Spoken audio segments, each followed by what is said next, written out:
वालेकुम रहमतुल्लाह। सूरह बकरा मदनी सूरत, दूसरे सपारे का 5वां रकू, आयत नंबर 170 से 172। आऊज़ु बिल्लाहि मिनश शैतानिर रजीम, बिस्मिल्लाहिर रहमानिर रहीम। व इज़ा क़ील लहुम इत्तबिऊ मा अंज़लल्लाहु क़ालू बल नत्तबिऊ मा अल्फ़ैना अलैहि आबाअना अवलौ काना आबाउहुम ला याकिलूना शैअन वला यहतदून। और जब इनसे कहा जाता है कि उस चीज़ की पैरवी करो जो अल्लाह ने नाज़िल की है, तो कहते हैं कि उसी तरीके की पैरवी करेंगे जिस पर हमने अपने आबाओ अजदाद को पाया है। अगर इनके आबाओ अजदाद ही कुछ ना समझते हों और ना वो राह हिदायत पर हों, तो क्या फिर भी ये लोग इन्हीं की पैरवी करेंगे? जी, तकलीद आबा गुमराही का बहुत बड़ा सबब है। इंसान अपने आबा और बुज़ुर्गों से अकीदत की वजह से ये सोचने की ज़हमत गवारा ही नहीं करता कि इनसे भी कोई गलती हो सकती है।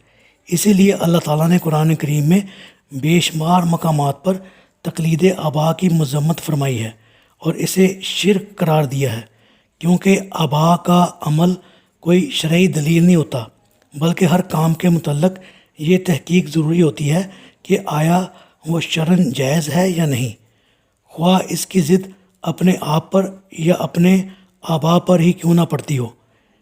ऐसा ना होना चाहिए कि अगर किसी के बाप दादा से कोई गलत काम हो गया हो तो वो गलती पुश्त दर पुश्त उसकी नस्लों में मुंतकिल होती चली जाए, हत्ता कि इसे ऐन दीन का काम समझा जाने लगे।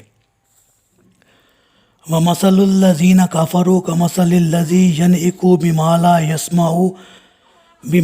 यस्माउ इल्ला दुआअन व निदाअ सुम्मुम बुकमुन उम्युन फ़हुम ला याक़िलून। काफरों की मिसाल ऐसी है कि कोई शख्स ऐसी चीज़ को पुकारता है, वो जानवर इसकी पुकार और आवाज़ के सिवा कुछ भी नहीं समझ सकते। इस तरह ये काफर भी बहरे, गूंगे और अंधे हैं जो कोई बात समझ नहीं सकते। जी, यानी काफरों की मिसाल इन बेअकल जानवरों की सी है जिन्हें चरवाहा जब पुकारता है तो वो ये नहीं समझ सकते कि वो कह क्या रहा है, बल्कि महज आवाज़ सुनकर इधर उधर हो जाते हैं। जानवरों की तरह ये काफर भी हक बात सुनकर ना इसे समझ सकते हैं और ना ही हक बात कह सकते हैं, और हक बीनी के मामले में अंधे हैं।